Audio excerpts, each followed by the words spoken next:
কেউ দিল না সবাই নিল, আমরা যে কলুর বলদ। সারা বছর নেয় না খবর, নির্বাচনে খুব দরদ। নির্বাচনের আগে নেতা ধরে কত রকম বেশ, নির্বাচনের আগে নেতা ধরে কত রকম বেশ। দেখতে দেখতে গোল্লায় গেল আমার সোনার বাংলাদেশ, দেখতে দেখতে গোল্লায় গেল। মুসলমানের দেশটা মোদের আছে খাতা কলমে, দোষের দোষী যে বাজারাই শাস্তি পায় যে আলেমে। মুসলমানের দেশটা মোদের আছে খাতা কলমে, দোষের দোষী যে বাজারাই শাস্তি পায় যে আলেমে। ওরা ইসলাম বেচেই ক্ষমতাটা পাকাপোক্ত করে বেশ, ইসলাম বেচেই ক্ষমতাটা পাকাপোক্ত করে বেশ। দেখতে দেখতে গোল্লায় গেল, দেখতে দেখতে গোল্লায় গেল আমার সোনার বাংলাদেশ। একে একে শেষ করেছি সবার দেখা হইল শেষ, দেখতে দেখতে গোল্লায় গেল আমার সোনার বাংলাদেশ। ঠিক কিনা? চোরদেরকে আর দেখতে চাই? এই চোর ধরা খাইছে, আবার কয় আল্লাহর কসম আমি চুরি করি নাই। দেখবেন আবার যখন ভোটের জন্য দাঁড়াবে কেউ, ভাই আমরা কিন্তু জনগণের সেবা করব। উপরে বলবে সেবা, ভিতরে কবে চুরি। কথা বুঝেন নাই? এই জন্য এদেরকে সুযোগ দিতে নাই। ধরা প্রথম খাইলে বিচার করা দরকার। প্রথমবার যদি বিচার হয়, দ্বিতীয়বার কোন চোর সুযোগ পাবে কইব কিরে আমার পাশেরটা চুরি করে হাত হারাইছে, আমার হাত হারানো দরকার নাই, রিক্সা চালায় খাইতে পারতাম না। পরে অন্তত রিক্সা চালায় খাওয়ার তো সুযোগ থাকা দরকার না। হাতই নাই তো রিক্সা চালাবে কেন? এই জন্য ইসলামী আইন এই বাংলাদেশে এখন এই মুহূর্তে প্রয়োজন।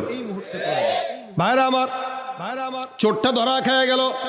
আবু হুরায়রাকে বলে আমার ভুল হয়ে গেছে, আমি আর জিন্দেগিতে কোনোদিন চুরি করার জন্য আসবো না। আলহামদুলিল্লাহি আলিয়্যিদ যাতি আযীমিস সিফাতি সামিয়িস সিমাতি কাবীরিশ শান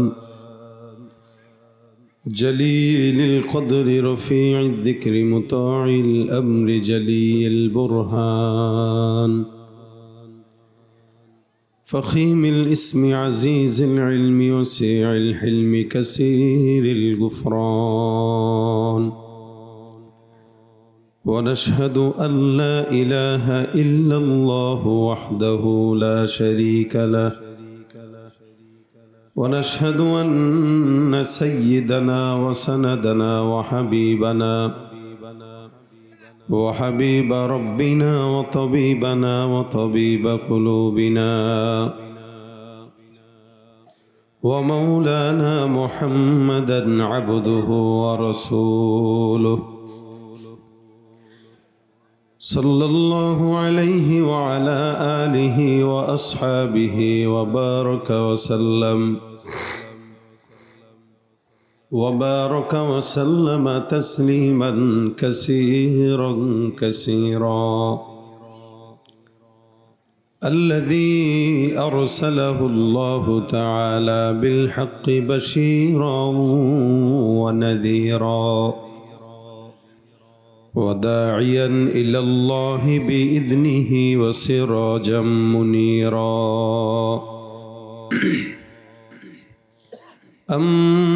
أما بعد فأعوذ بالله من الشيطان الرجيم بسم الله الرحمن الرحيم الله لا إله إلا هو الحي القيوم لا تأخذه سنة ولا نوم صدق الله مولانا العظيم صدق رسوله النبي الكريم وقال النبي صلى الله عليه وسلم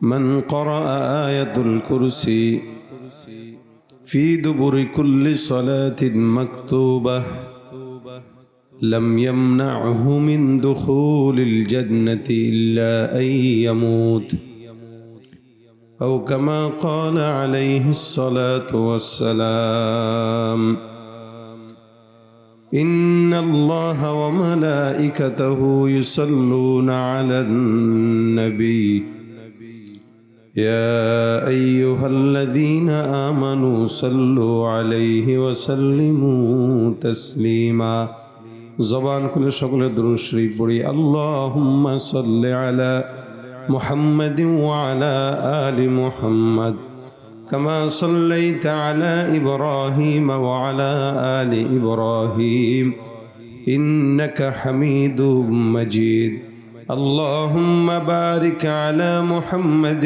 وعلى آل محمد كما باركت على إبراهيم وعلى آل إبراهيم إنك حميد مجيد الحمد لله ভরাডোবা মাদ্রাসাতুস সুফার উদ্যোগে আয়োজিত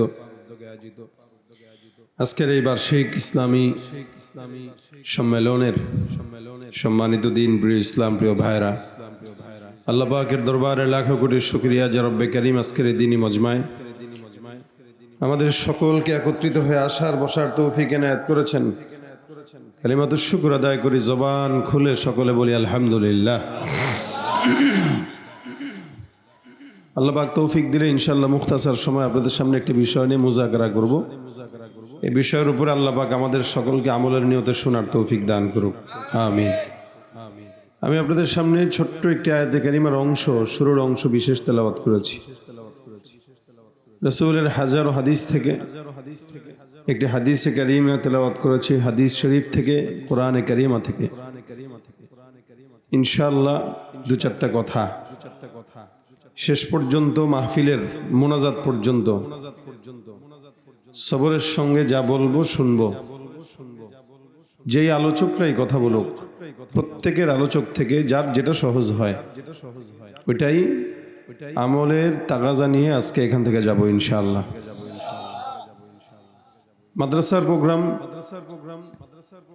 এখানে আমরা যারা আসছি দিনই কিছু কথা শোনার জন্য, যদিও এই জায়গাটা একটা মাঠ, কিন্তু যখনই এখানে কোরআন এবং সুন্নাহর কিছু চর্চা হবে তো এই জায়গার দাম আল্লাহ পাকের কাছে এত বেশি।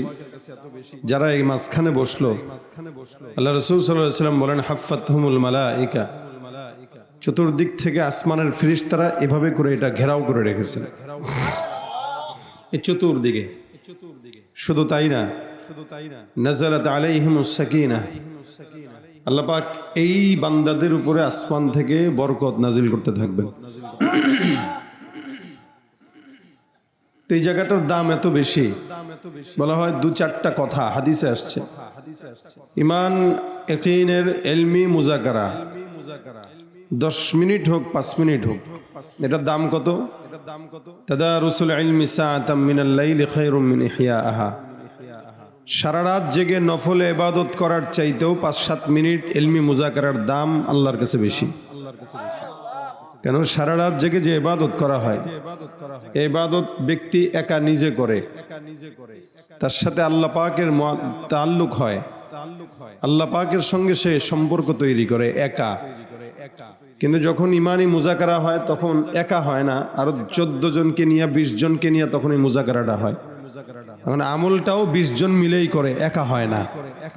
এই কারণে এই মজমার ভিতরে ইলমি কিছু মুযাকারা করার দাম সারা রাত জেগে নফল ইবাদতের চাইতেও বেশি।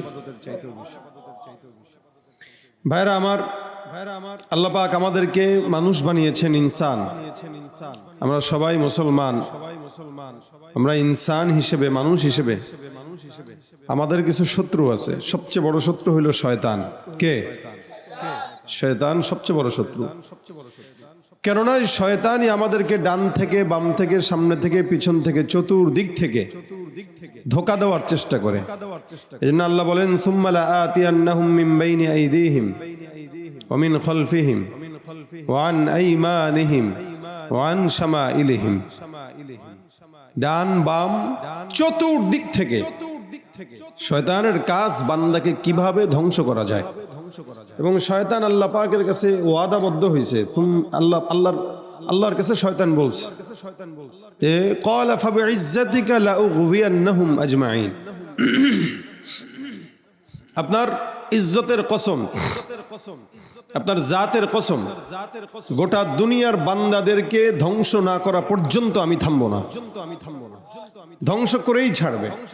এমন ধ্বংস করা করে, স্টেজের উপর উঠে দেখেন না, এক নেতায় বলছিল যে আমি আল্লাহর কাছে ক্ষমা চাই না, কারণ আমার জিন্দেগিতে কোনো গুনাহ নাই। দেখছেন এটা? আব্দুল লতিফ সিদ্দিক। কত চমৎকার নাম, কিন্তু কামটা করলো কি? আল্লাহর কাছে আমি মাফ চাই না, কারণ আমার জীবনে কোনো গুনাহই হয় নাই। শয়তান এর দেখলে আল্লাহ আমি থাকতে, ও থাকতে আমার আর দরকার কি? কি বলেন আপনারা? যেই বাংলাদেশে আব্দুল লতিফ সিদ্দিকী আছে, ওই বাংলাদেশে ইবলিস শয়তানের কোনো কাজ নাই, কারণ ও শয়তানের উপরে পীর হয়ে গেছে এখন। অথচ আল্লাহ পাক বলেন দুনিয়ার সব বান্দা গুনাহগার। এই যে বান্দার সবচেয়ে বড় শত্রু হইল শয়তান। এ সবাইকে ধোঁকা দেয়, তবে নেককার যারা, ইল্লা ইবাদাকা মিনহুমুল মুখলাসিন, যারা মুখলিস, আল্লাহ পাকের খাস গোলাম, ওদেরকে শয়তান ধোঁকা দিতে পারে না, পারবে না। ধোঁকা দিতে যাবে, দেখবে ও আরো 24 বার জিকির করে বসে রয়েছে। এটা হলো নেককার বান্দার কাজ। এখন এই শয়তানের ওয়াসওয়াসা থেকে বাঁচার জন্য বান্দাকে আল্লাহ পাক আমলও শিখাই দিয়েছেন। আল্লাহ বান্দার পিছনে শত্রুও দিয়ে দিয়েছেন, আবার শত্রু থেকে বাঁচার পন্থাও দিয়ে দিয়েছেন। এই পন্থা কি? আমি যে আয়াতে কারিমা তেলাওয়াত করেছি, এই আয়াত আমরা সবাই জানি, আয়াতের নামও আমরা শুনেছি, আয়াতুল কুরসি। আপনারা কি নাম শুনছেন জীবনের প্রথম? জানি তো আমরা, নাকি? আয়াতুল কুরসি ফজিলতপূর্ণ একটি আয়াত। অনেক মুহাদ্দিসিন মুফাসসিরিন ইকরাম বলেন এটা ইসমে আজম। এটা পড়বেন বিপদ মুক্ত হবেন না, এটা হইতে পারে না। এটা পড়বেন শয়তান ধোঁকা দিবে, এটা হইতে পারে না। আয়াতটা একটু বড়, যদিও আমিও আপনাদের সামনে মাত্র শুরুর অংশটা তেলাওয়াত করেছি। আয়াতটা একটু বড়। এই আয়াতের ফজিলত এত বেশি, এত বেশি, নবী করিম সাল্লাল্লাহু আলাইহি ওয়াসাল্লাম বলেন, কেউ যদি আয়াতুল কুরসি তেলাওয়াত করে 5 ওয়াক্ত নামাজের পরে, 5 ওয়াক্ত নামাজের পরে কেউ যদি আয়াতুল কুরসি তেলাওয়াত করে, নবী বলেন মৃত্যু ছাড়া তাকে জান্নাতে প্রবেশ করতে বাধা দেওয়ার কেউ থাকবে না। আরো জোরে বলেন সুবহানাল্লাহ। কি ফজিলত কম না বেশি? মৃত্যু ব্যতীত কেউ তাকে জান্নাতে ঢুকতে বাধা দিবে না। তার মানে আচ্ছা, আমরা যদি কেউ জান্নাতি হয়েও থাকি, বলেন তো জান্নাতে যেতে সবচেয়ে বাধা কোন জিনিসটা? এখন মরি না দেখেই তো যাইতে পারি না, মরলে তো সোজা জান্নাত। যেমন শাহাদাত যদি কেউ বরণ করে, কেউ যদি শহীদ হয়, ওই আল্লাহর বান্দা শহীদ হইতে দেরি, লেকিন আল্লাহ পাকের জান্নাতে ঢুকতে দেরি হয় না। সুবহানাল্লাহ, আস্তে কইলেন। আমাদের দেশে রাজনৈতিক কোন দলে মানুষ মরে আর নাম দেয় শহীদ। এক দল আরেক দলের মারছে, ইল্টা পাল্টা পিটাইছে, লুঙ্গি খুইলা পিটাইছে, মরছে, শহীদ। পিটায়া আল্লাহ পাক টেঙ্গি ভেঙে দিবে। দলের নেতার জন্য সারা জিন্দেগি মারামারি করার পরেও যদি মরেন, শহীদ না বরং জাহান্নামী। কারণ সে আল্লাহর জন্য মরা দরকার ছিল, সে আল্লাহর জন্য না মরে দলের নেতার জন্য মরছে। তাও কোন নেতা যে 24 ঘন্টা জনগণের মাল চুরি করে? আমাদের বাংলাদেশে যেগুলো রাজনীতি করে, এগুলোর একটারও অবস্থা ভালো না। হ্যাঁ, 100-র ভিতরে 90টাই উল্টা পাল্টা, বাকি 10টা কোনো মতে টেনে হেসড়ে ভালো। আপনাদের এই কথাগুলো পছন্দ হইতে বা নাও পারে, কারণ রাজনীতি করেন তো আপনারা কবেন হুজুর আল্লাহর নামের কথা কন, কোরআনের হাদিসের কথা কন, এগুলো কয়েন না। তো এইগুলো কি কোরআন হাদিসে নাই? কয়দিন আগে একজন বলছে রাজনীতির সঙ্গে কোরআনের কোনো সম্পর্ক নাই। তো ঘোড়ার ডিম যদি না বুঝে, তে এরা সমাজের কি উন্নতি করবে বলেন? কোনটা কোরআনে আছে কোনটা নাই, এই ফতোয়া তো দিবে ওলামা একরাম। এখন যদি রাজনৈতিক নেতা দেয়, তাহলে দুনিয়ার কোন দিকে যাবে বলেন?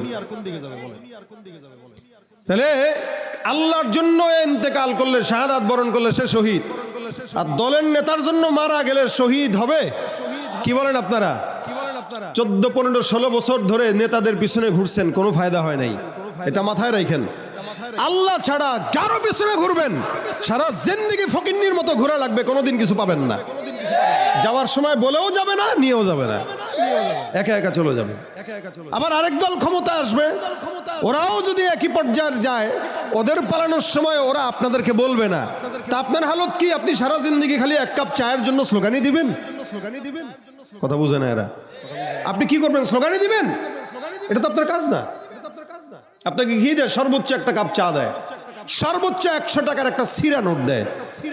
এটা এটা চলে না, রিক্সাওয়ালাও নেয় না। আপনি মনে করছেন আপনার স্লোগানের জন্য যে 100 টাকা দিচ্ছে, সে আপনাকে 100 টাকার সিরা নোট দিলেও আপনার থেকে যখন নিবে তখন 5000 টাকাই নিবে। এরা আমাদের টাকা চুরি করে বিদেশে পাচার করে বড় লোক হয়। আপনার আমার টাকা আমরা স্লোগান দিয়ে তাদেরকে চেয়ারে বসাই, আর তারা আমার মাথার উপরে কাঁঠাল ভেঙে কোষগুলা খেয়ে আমাকে কাঁঠালের বিচি দেয়। কথা ঠিক কিনা বলেন? সুতরাং এই দুনিয়াতে যতদিন হায়াত আছে, গোলামি যদি করা লাগে সেটা আল্লাহ পাকের গোলামি করব। দুনিয়ার মানুষ কোনো মানুষের গোলামি করে না। মানুষ গোলামি করবে কার? কথা বলেন না, কার গোলামি? এক সরকার গেল, ও করতো দিল্লির গোলামি, আরেক দল আসবে এরা করবে আমেরিকার গোলামি, আরেক দল আসবে তারা করবে লন্ডনের গোলামি। আর আমরা মুসলমান বলি আল্লাহু লা ইলাহা ইল্লাহু, আল্লাহ ছাড়া কেউ নাই। গোলামি যদি করা লাগে কার? জবান খুলে বলেন, কার গোলামি করব? লড়াইয়ের ওই ময়দানেতে যেতে তোমাকে হবে, প্রয়োজনে সব রক্তটুকু জমিনেই ঢেলে দেবে। লড়াইয়ের ওই ময়দানেতে যেতে তোমাকে হবে, প্রয়োজনে সব রক্তটুকু জমিনেই ঢেলে দেবে। তবুও তোমায় লড়তেই হবে, মানিবে না পরাজয়। তবুও তোমায় লড়তেই হবে, মানিবে না পরাজয়। বিপ্লব মানে জীবন দেয়া, বসে থাকা নয়। সে কোনো দিন আসবে না রে, করো যদি ভয়। বিপ্লব মানে জীবন দেয়া, সে কোনো দিন আসবে না রে, করো যদি ভয়। আসবে বিজয় রক্ত আর জীবনের বিনিময়, আসবে বিজয় রক্ত আর জীবনের বিনিময়। বিপ্লব মানে জীবন দেয়া, বসে থাকা নয়। সে কোনো দিন আসবে না রে, করো যদি ভয়। শাসনের নামে কেউ বা পিছছে মেহনতি জনতারে, ইমানের উপর আঘাত ওরা হানিছে বারে বারে। ঠিক কিনা জোরে কর?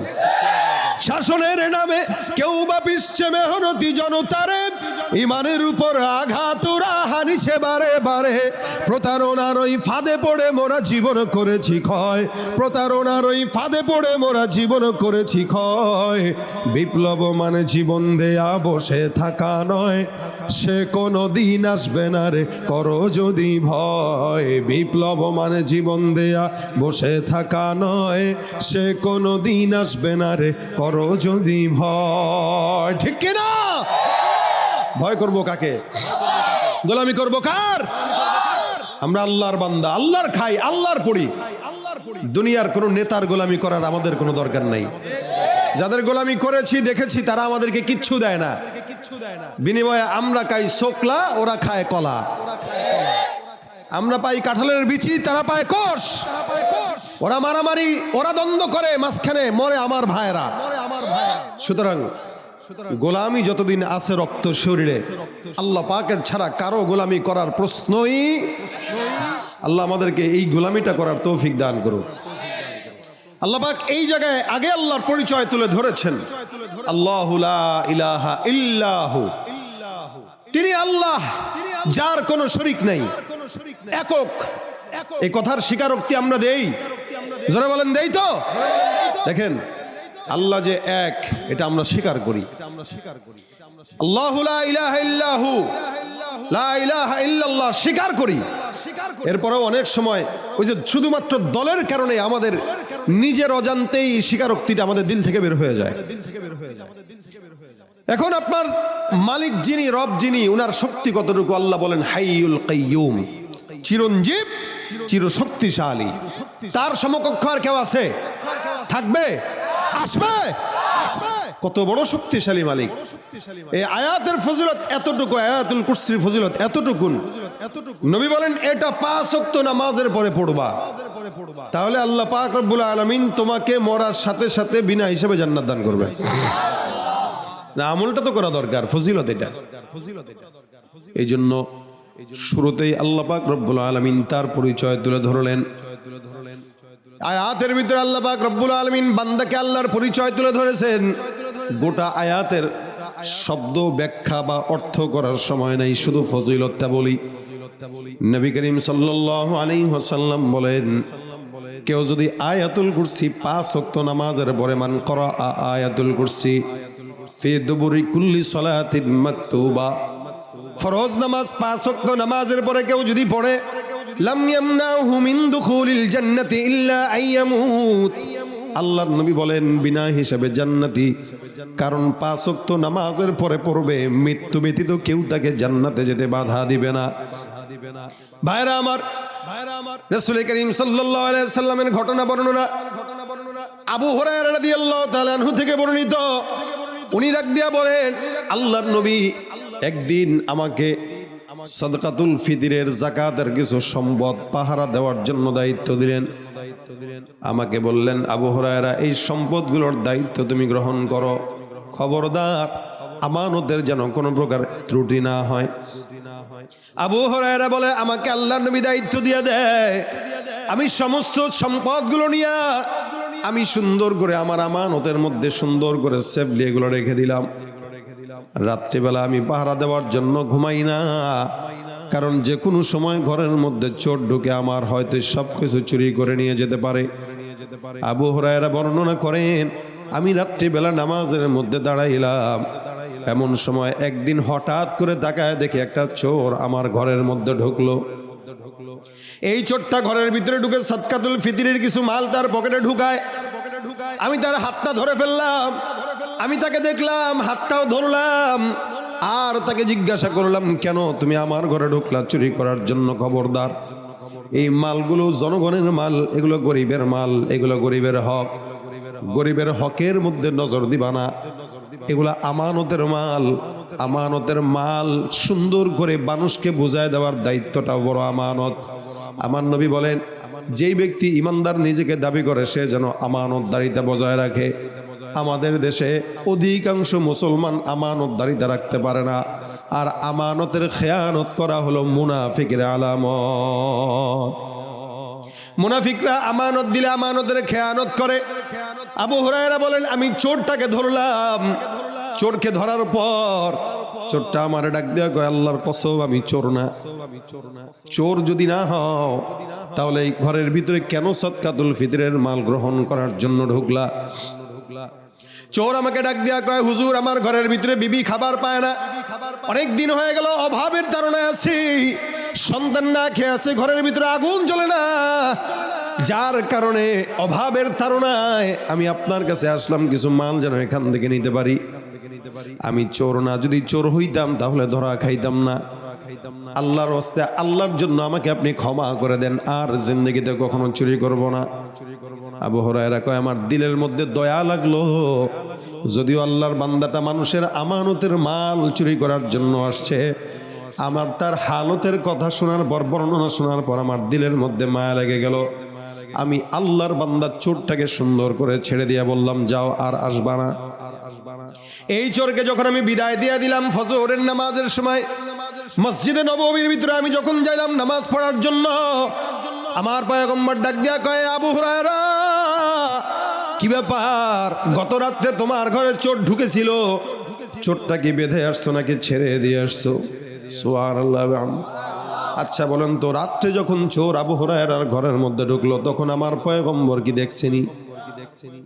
আল্লাহ নবী তো ছিলেন না, ঘরের ভিতরে আবু হুরায়রা একা, আর চোরটাও ছিল একা।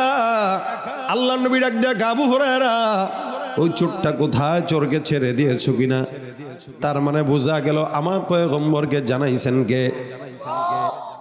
আল্লাহ নবী ডাক দেয়া, আবু হুরায়রা চোর কোথায়? আবু হুরায়রা কয়, ইয়া রাসূলুল্লাহ, চোরটা আসলে চোর ছিল না, পরিবারের অভাবের কারণে আমার ঘরের ভিতরে আসছে, নবী আমি তাকে ছেড়ে দিলাম, দয়া লেগে গেল।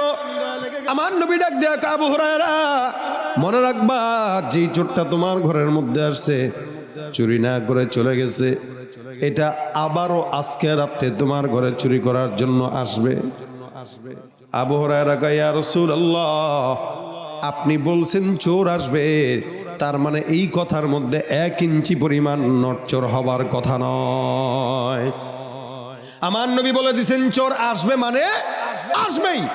আবু হুরায়রা কয়, ইয়া রাসূলুল্লাহ, আজকে যদি চোর আসে তাহলে আমি চোরকে অবশ্যই ধরবো, বেঁধে রাখবো, আপনার কাছে নিয়ে আসবো। নবী করিম সাল্লাল্লাহু আলাইহি সাল্লাম বলে দিলেন। আবু হুরায়রা সুন্দর করে ঘরের মধ্যে গেলেন। সারাদিন কার্যক্রম শেষ করার পর রাত্রিবেলা যখন আবু হুরায়রা রাদিয়াল্লাহু তাআলা আনহু ঘুমাইতে যাবেন, এমন সময় কিছুক্ষণ পর তাকায় দেখে ঘরের মধ্যে গতকালের চোরটা আজকেও আবার ঢুকলো। আল্লাহর নবীর সাহাবী আবু হুরায়রা রাদিয়াল্লাহু তাআলা আনহু চোরটাকে আবার পিছন থেকে ধরে ফেললেন। ধরার পরে ডাক দিয়া বলে, কি ব্যাপার, গতকাল তুমি আসলা, আজকে আবার কেন তুমি ঢুকলা? চোর মশাই এবার আবু হুরায়রা রাদিয়াল্লাহু তাআলা আনহুর কাছে কয়, আরে হুজুর, ভুল হয়ে গেছে, গতকালকে আসছিলাম অভাবের তাড়নায়, কিন্তু মাছ মনে করছিলাম কিছু চুরি করে নিতে পারবো, বিবিকে খাওয়াইতে পারবো, সন্তানকে খাওয়াইতে পারবো, কিন্তু না না, আপনার কাছে ধরা খেয়ে যাওয়ার কারণে খাওয়াইতে পারলাম না। আজকে সারাদিন আমার ঘরের মধ্যে কোনো আগুন জ্বলে নাই, এই কারণে আমি আজকে আসলাম। আবারও ভাবছিলাম, মনে করছি আপনাকে না দেখায় মনে হয় কিছু নিতে পারবো, কিন্তু আপনি তো আমাকে ধরে ফেললেন, মাফ করে দেন, আর জিন্দেগিতে কোনোদিন চুরি করব না, আল্লাহর কসম। মনে রাখবেন, চোর যতবার চুরি করে ধরা খাক না কেন, ততবারই কসম খাওয়াটা তার পেশা। হাজারো বারো যদি ধরেন তো আল্লাহর কসম, আমার নাকের কসম, কানের কসম, চোখের কসম, মায়ের দুধের কসম, দুনিয়ার সব কসম এক লগে করে লাইছে। এরপর আবার চুরি করে কিনা বলেন তো? ছোট ছোট চুরি, এখান থেকে এখানে, এখান থেকে এখানে, এখান থেকে এখানে, সারা বছর যদি ধরা খায় আর মায়ের খায়, বিলাইয়ের হাড্ডির মতো হাড্ডি শক্ত হয়ে গেছে, মায়ের খাইতে খাইতে খাইতে খাইতে বেহুশ হয়ে যায়, পুরো চুরি ছাড়ে না। এ মুসলমানি সমাজে এরকম ছেঁচড়া চোর আছে না নাই? কিন্তু মুশকিল হইল কি জানেন, সমাজে ছোট ছোট চোর যখন ধরা খায়, আমরা পিটাইতে পিটাইতে রক্ত বের করে দেই, আর বড় বড় চোর যারা আমাদের দেশের টাকা চুরি করে পারে পাচার করে, তাদেরকে যতবার দেখে ততবার বড় বড় সালাম দেয়, ঠিক কিনা?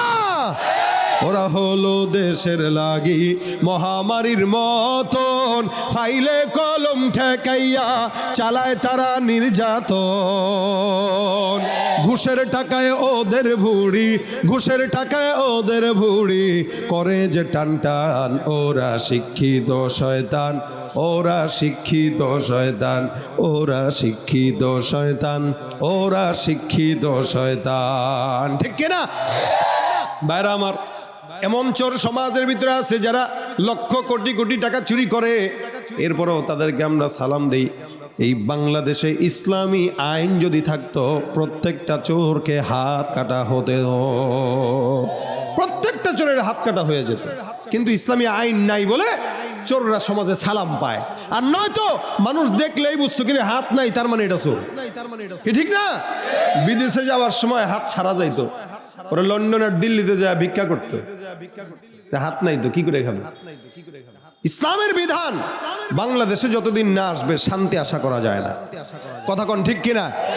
দাঁড়ায় যারা আছেন এরা বসে না কেন? দাঁড়ায় দাঁড়ায় দেখে কেন? জায়গা আছে তো বসেন, এই ভিতরে ঢুকে বসো, হয়তো বসবে না তো যাবে, বসো। ভাইরা আমার, ইসলামী আইন দরকার আছে কিনা? আরো দরকার আছে কিনা?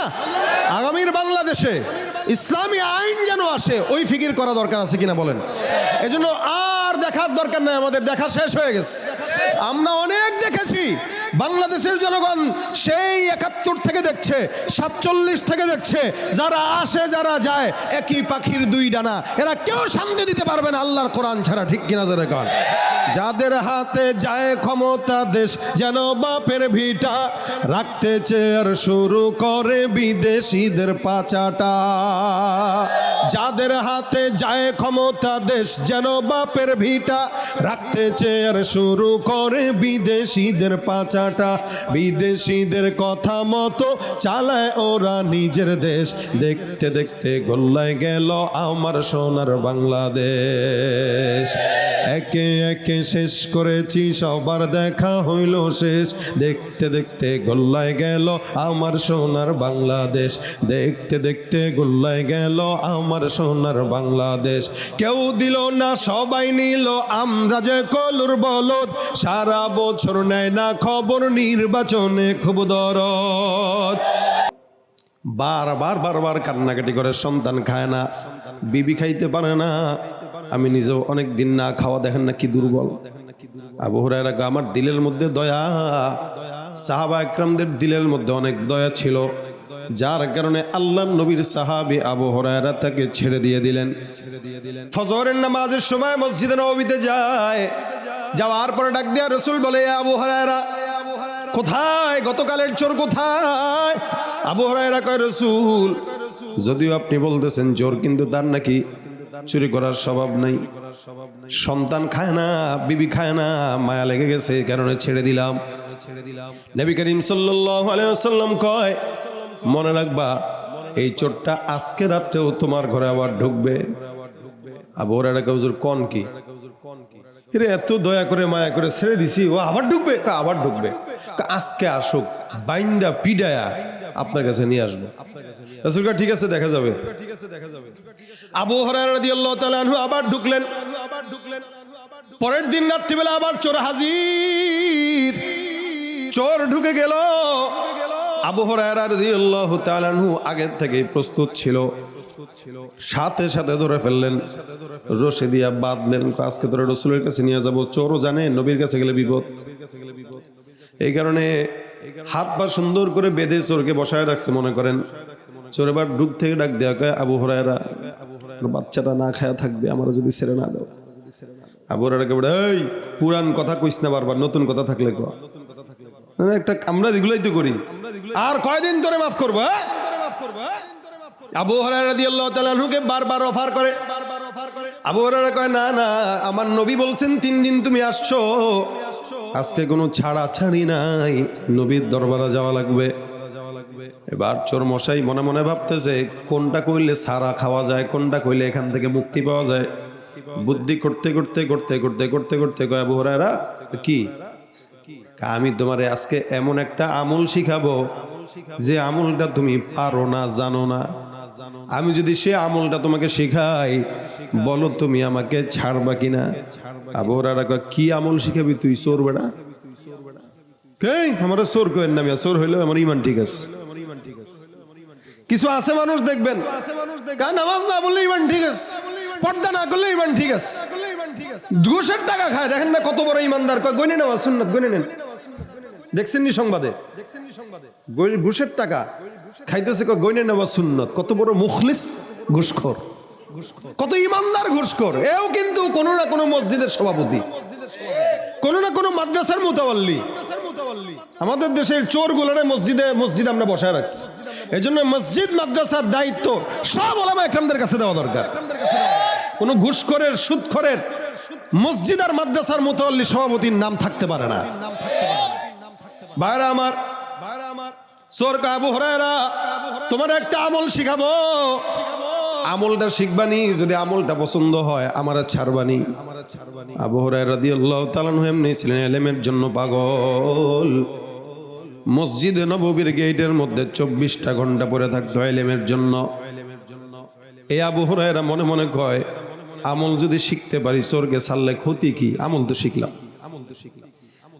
আল্লাহর নবীর সাহাবী আবু হুরায়রা কয়, ঠিক আছে, আগে আমলটা শিখা, যদি পছন্দ হয় তাহলে ছাড়বো। পছন্দ হবে, তুমি জানো না, এটা আমি জানি, তুমি জানো না। চোরে আবু হুরায়রাকে চ্যালেঞ্জ দিতেছে। চিন্তা করা যায়, সবচেয়ে বেশি হাদিস বর্ণিত সাহাবী আবু হুরায়রা রাদিয়াল্লাহু তাআলা আনহুকে চোরকে বলতেছে, আমি যেটা বলবো এটা তুমি জানো না, তুমি আমার থেকে শিখবা। আবু হুরায়রা কয়, যাক, চোরের থেকে অন্তত আজকে ইসলামটা শিখতেছি। ক কি শিখাবি? ক চোর মশাই ডাক দেয়া কয়, এই কোন বান্দা যদি রাত্রিবেলা সকালবেলা আয়াতুল কুরসি তেলাওয়াত করে, আয়াতুল কুরসি কি বলে সূরা পড়ে শোনায় দেয়, আল্লাহু লা ইলাহা ইল্লা হুয়াল হাইয়ুল কাইয়্যুম লা তাখুযুহু সিনাতুন ওয়ালা নাওম লাহু মা ফিস সামাওয়াতি ওয়া মা ফিল আরদি মান যাল্লাযী ইয়াশফাউ ইনদাহু ইল্লা বিইذনিহি يعلم ما بين أيديهم وما خلفهم ولا يحيطون بشيء من علمه إلا بما شاء وسع كرسيه السماوات والأرض ولا يؤوده حفظهما وهو العلي العظيم। চোর সুন্দর করে এতটুকু শোনায় দেয়া বলতেছেন, শোনো, কোনো বান্দা যদি রাত্রিবেলা তেলাওয়াত করে আমার আল্লাহ সারা রাত ওই বান্দাকে সমস্ত জিন্নাত শয়তানের থেকে আল্লাহ পাক ওই বান্দাকে হেফাজত করবে। আর যদি কোনো বান্দা সকালবেলা পড়ে সারাদিন আল্লাহ পাক শয়তানের হাত থেকে তার হেফাজত করবে, চোরের হাত থেকে হেফাজত করবে, বান্দা শয়তানের জিন্নাতের অনিষ্টতা থেকে আল্লাহ পাক বান্দার হেফাজত করবে। চোর কয় শুনছনি এটা পারো তুমি? না রে তুমি তো জানতাম না। আমি তোমার এটা শিখাইছি, এখন আমরা ছাড়ো। আমি ওয়াদা দিছি তোমার ছাড়বো, ওয়াদার বরখেলাপ হবে না। তোমার থেকে ভালো একটা জিনিস শুনলাম, শিখলাম, কথা সত্য তো? 100% তুমি পড়ে দেখো। আমি বললাম তো, অবশ্যই আল্লাহ পাক ফলাফল দিবে। আবু হুরায়রা রাদিয়াল্লাহু তাআলা আনহু চিন্তা করছে, এত বড় একটা আমল শিখলাম, যদি আবু হুরায়রা ওই দিনে আমলটা না শিখতাম আমরা পাইতাম কই? তা আবু হুরায়রা রাদিয়াল্লাহু তাআলা আনহু শিখছেন আমল, কয় যা ভাগ, আর জিন্দ না আদের ভিতরে আমার এই বাড়ির সীমানায়। না না, আর জিন্দেগিতে আসবে না। চলে গেছে। সকালবেলা মসজিদের নববীতে ঢুকলো। আমার পয়গম্বর দেখে কয়, আবু হুরায়রা চোর কোথায়? বললা না আজকে চোর নিয়ে ঢুকবা। আবু হুরায়রা কয়, হুজুর বিশাল বড় কাহিনী ঘটে গেছে। এত বড় কাহিনী আমার সঙ্গে ঘটছে। কয় কি? চোরকে ধরছিলাম, বাঁধছিলাম, কিন্তু ধরে যে আপনার কাছে আনবো, চোর তো বিশাল জিনিস শিখায় গেছে। নবী ডাক দেয়া কয়, কি শিখাইলো? আবু হুরায়রা কয়, ইয়া রাসূলুল্লাহ, সে আমাকে বলছে কেউ যদি আয়াতুল কুরসি এই শুরু থেকে শেষ পর্যন্ত রাত্রেবেলা ঘুমানোর আগে পড়ে, সকালবেলা পড়ে, আল্লাহ সারাদিন ওই বান্দাকে ফেরেশতার মাধ্যমে জিন্নাতের ওয়াসওয়াসা থেকে হেফাজত করবে। রাসূল বলেন, হ্যাঁ। আল্লাহ নবী সাল্লাল্লাহু আলাইহি ওয়াসাল্লাম বলেন, মাশাআল্লাহ, ও তো সত্য বলছে। যে ও সত্য বলেছে, কি কদ সাদাকাকা, অবশ্যই তোমাকে যে বলেছে সে সত্য বলেছে, লেকিন ও হুয়া কাযুব, ও মিথ্যাবাদী। ও কি? মিথ্যাবাদী। মিথ্যাবাদী লোক ধরা খেয়ে সিপায় পড়ে তোমার সত্য বলছে। নবী কয়, আবু হুরায়রা রাদিয়াল্লাহু তাআলা আনহু বলতেছেন, হুজুর আপনি কি তারে চিনেন? কেন? আপনি প্রথমে বলছেন আসবে, আসলো, আবার বলছেন আসবে, আসলো, আজকে বলতেছেন সে মিথ্যাবাদী, মনে হয় আপনি তারে চিনেন। রাসূলকে অবশ্যই চিনি। যাকা শাইতান, ওটা আসলে মানুষ না, ওটা ছিল ইবলিস শয়তান। তাহলে বুঝেন কি? ইবলিস শয়তান চোর বেশে এসে আবু হুরায়রাকে আয়াতুল কুরসির আমল শিখায় গেছেন। মানুষ তার দুর্বলতা কিন্তু শত্রুর কাছে স্বীকার করেনি। আপনি যদি আপনার দুর্বলতা শত্রুরে বলেই দেন, আপনি তো ধরা খাবেন। কিন্তু আপনি কখন বলবেন? যখন চিপায় পড়বেন তখন বলবেন। শয়তান এটা বলতো না, চিপায় পড়ে বলছে, তার মানে ও তার নিজের গোপন রহস্য ফাঁস করে দিছে। তার মানে এটা সত্য না মিথ্যা? আল্লাহর নবী বলেন, হ্যাঁ, কেউ যদি আয়াতুল কুরসি পড়ে, জিন্নাতের ওয়াসওয়াসা, জিন্নাতের হাত থেকে আল্লাহ পাক ওই বান্দাকে হেফাজত করবে। আর এই কথাটা কে স্বীকার করছে? শয়তান নিজে। আমলটা দিয়ে গেছে শয়তান, যে ভাই আমি কিন্তু এটা ভয় পাই। আচ্ছা, আপনি মনে করেন ছুরি ভয় পান, এখন আপনি আপনার দোস্তরে গেছেন, ভাই তুই আমার যা করস, আমার সামনে ছুরি ধরিস না ভাই, ছুরি দেখলে আমার গা কাঁপে। এখন আপনার দোস্ত এসে খালি ছুরি ধরবে, দিমু কিন্তু ধরবে না। এটা কেন? এটারে ভয় পায়, এটা দিয়ে বেশি। তো শয়তান জানে যে এটা বললে আমার ক্ষতি, এরপরে কেন বললো? কারণ সে বাঁচার জন্য বলছে। তার মানে 100% সত্য। অনেক সময় রাত্রেবেলা সন্তানরা কান্নাকাটি করে, চিল্লাচিল্লি করে, ভয় পায়, হুট করে লাফ দিয়ে উঠে। আরে ভাই, আয়াতুল কুরসি পড়েন, আপনার সম্পদের রক্ষাকারী আমার আল্লাহ নিজে ফেরেশতাদের মাধ্যমে করায় দিবে। এই যেমন এখানে আয়াতুল কুরসি পড়লে শয়তান বলছে সম্পদ হেফাজত থাকবে। কার থেকে? শয়তান থেকে, জিন্নাত থেকে। অনেক সময় জিন্নাতরাও ঘরের সম্পদ চুরি করে, জিন্নাতটা চুরি করে। আমি সেদিন এক উত্তরবঙ্গে এক মাহফিলে গেছি, এক বাসায় যায় দেখি আতরের অনেক বড় শিশি, অনেকগুলো। আমি বললাম, ভাই আপনি কি আতরের ব্যবসা করেন নাকি? কয় না, এটা আমার শখ। মাশাআল্লাহ, কেমন শখ? এই কয়টা আতর? আর কই? আমি আবার তারে বলতেছিলাম, আপনার তো আমার ঘরে আতর বেশি আছে। কয় না, আমার আরো ছিল। আমি তো কই গেছে? কেউ হাদিয়া নিছে নাকি? কয় না, জিন হাদিয়া নিছে। মানে কারে মিয়া, রাত্রেবেলা ঘুমের থেকে ওইটা দিয়ে একটা নাই, পরের দিন রাত্রে ওইটা দিকে আরেকটা নাই। আমি তার মানে কি চুরি করছে? কয় কি জিন চুরি করছে? শুধু আতর না, টাকা পর্যন্ত চুরি করছে। তার মানে শয়তান, জিন্নাত এগুলো আমাদের ঘর থেকে বরকত নষ্ট করতে চায়। কেউ যদি রাত্রেবেলা তেলাওয়াত করে ঘুমায় আয়াতুল কুরসি, আল্লাহ পাক ওই ঘরের সমস্ত সম্পদের রক্ষক আমার আল্লাহ নিজে হয়ে যাবেন। বাচ্চা ভয় পায়, উল্টাপাল্টা করে, লাফায় উঠে, কোনো টেনশন নাই, আয়াতুল কুরসি পড়েন। মুখস্থ না থাকলে ইউটিউবে দেখে নেন, কোরআন খুলে পড়ে নেন, শিখে নেন। রাত্রেবেলা ঘুমানোর আগে কানের সামনে ছেড়ে দিয়ে রাখেন। আয়াতুল কুরসির ফজিলত রাসূল বলেন এটা তো এক ফজিলত যে ওয়াসওয়াসা জিন্নাত শয়তান থেকে আল্লাহ হেফাজত করবে। সবচেয়ে বড় ফজিলত হইল 5 ওয়াক্ত নামাজের পরে পড়লে আল্লাহ বিনা হিসেবে জান্নাত দিয়ে দিবেন। জান্নাতে যাওয়ার জন্য কেউ তাকে বাধা দিতে পারবে না।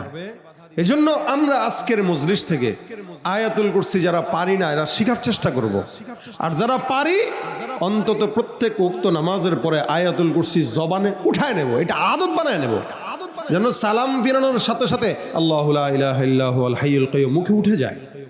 তাহলে দেখবেন আপনার মরার পরেও জান্নাত। আর রাত্রেবেলা ঘুমের আগে পড়বেন, সকালে একবার পড়বেন, তো রাত্রে আপনার সমস্ত সম্পদের হেফাজতও আল্লাহ করবেন। বিশ্বাস হয়নি? এই জন্য আজকের এই মজমা থেকে আমরা আয়াতুল কুরসির ফজিলত শুনলাম, শিখলাম, করব ইনশাআল্লাহ। কে কে?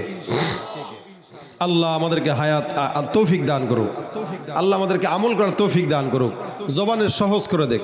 রাত্রেবেলা বাচ্চা কানলে ওই হুজুরের ফোন দিয়া ডাকা আনার কোনো দরকার নেই, নিজে বাবা আয়াতুল কুরসি পড়ে বাচ্চারা ফু দিয়া দেন, ইনশাআল্লাহ আল্লাহ হেফাজত করে নেওয়ালা। আল্লাহ পাক আমাদেরকে আমল করার তৌফিক দিক। যা শুনলাম বললাম এগুলোতে বরকত দান করুক। মাদ্রাসাতুস সুফা আপনাদের প্রাণের প্রতিষ্ঠান, মাদ্রাসার সাথে থাকবেন। আজকের এই মাহফিলের শেষ পর্যন্ত আরো বহু উলামা একরামরা আসবে। এক একজনের কথা থেকে এক একটা আমল যার যেটা সহজ মনে হয় সেটা শিখবেন, আমল করবেন, ইনশাআল্লাহ জিন্দেগির পরিবর্তন হবে। আল্লাহ আমাদের সকলকে এই মাহফিলটাকে কামিয়াব করার তৌফিক দান করুক। আল্লাহ পাক এই মাহফিলকে নাজাতের জরিয়া বানায় দেখ। ওমা তৌফিক ইল্লা বিল্লাহ। সুবহানাকাল্লাহুম্মা বিহামদিকা আশহাদু আল্লা ইলাহা ইল্লা আনতা আস্তাগফিরুকা ওয়া আতুবু ইলাইক। আসসালামু আলাইকুম ওয়া রাহমাতুল্লাহি ওয়া বারাকাতুহু। এশার আজান হবে, নামাজ এখানে হবে, আপনারা নামাজের পরে আবার সাথে সাথে বসে যাবেন ইনশাআল্লাহ।